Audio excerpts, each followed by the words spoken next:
codes. Now it is with respect to code on wages, right? Again, minimum wages. Now we all know there is a schedule attached to the Minimum Wages Act. So only for those employments which are mentioned in the schedule, for them the Minimum Wages Act will be applicable, right? But now there is no schedule, which means Minimum Wages Act will be applicable to all establishments, all industries. It's very clear now. So maybe in your case, if for your nature of industry today, if the Minimum Wages Act is not applicable, that is okay. But after the implementation of code, be aware this will become applicable. What you may have to be watch out is whether the minimum rates of wages are prescribed. Notification is issued by the appropriate government or not for various employments. Say manager, right? Say clerical staff or security staff or drivers. If so, whatever employments it is specified, you may have to ensure that it is paid. So I think now there is no confusion because Minimum Wages Act will be applicable to all industries. We need not check whether it will be applicable to me or not. Whatever be the nature of industry, yes, it will be applicable. The second point which is to be verified is whether minimum rates of wages are prescribed, because it should be done after consultation with the advisory boards concerned. Right, central advisory board is there, state advisory boards are there. So we may have to very clearly check whether notifications are available. Then the floor wages and minimum wages. Again, currently we have national floor level minimum wages, but that does not have statutory force as on today. That remains optional, right? For those industries for which the Minimum Wages Act is not applicable, as a practice, I think they are at least paying the national floor level Minimum Wages Act. That is how it is now. But there is no statutory mandate, right? But now floor wages will be fixed by the central government, and minimum wages the state governments or the appropriate governments will continue to fix. The catch here is they cannot fix minimum wages below the floor wage fixed by the central government. So again, some restriction is there. So ensure when you recruit a person, you are at least mentioning the minimum rates of wages applicable to that person in the appointment. It cannot be below that. And HRA not part of wages. I think we discussed on that, except for the purpose of payment of wages and equal remuneration. Right, for these two, for the purpose of these two legislations, it will be treated as part of wages. Rest of the legislations, not only payment of bonus and the Minimum Wages Act, even other legislations like PF, ESI, it will not be treated as part of wages. Right, so there will be a change.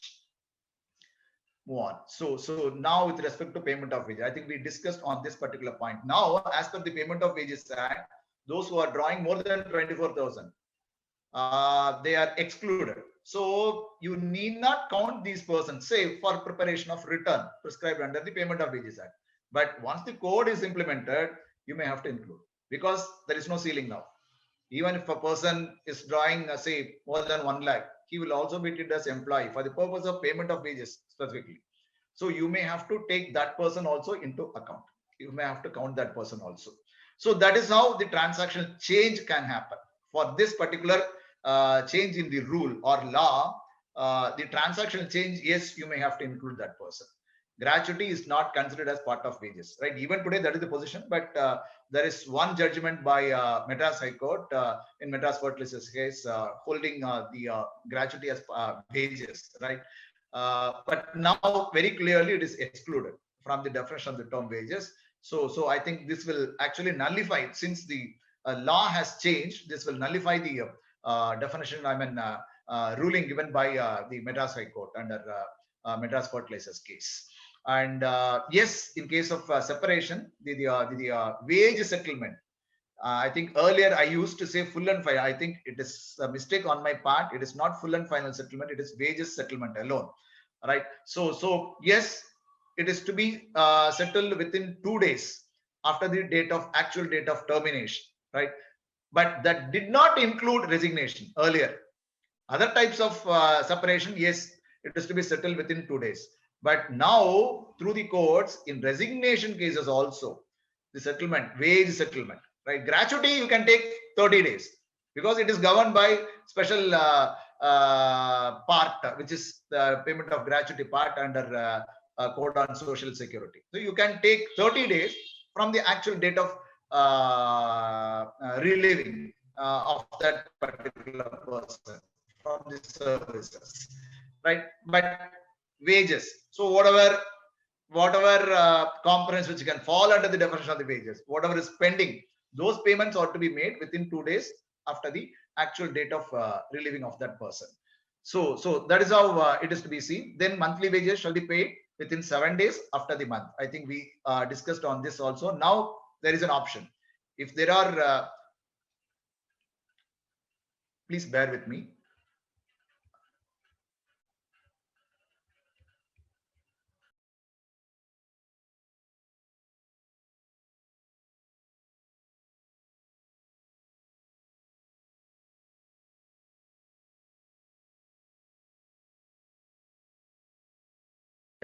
I'll do that.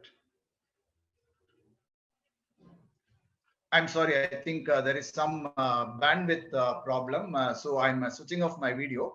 So I'll go ahead. So monthly wages, yes, it shall be paid within 7 days. So irrespective of whether the industrial establishment has 1,000 workers or more than 1,000 or less than 1,000, I think the salary is to be paid within 7 days after the end of the wage period, right?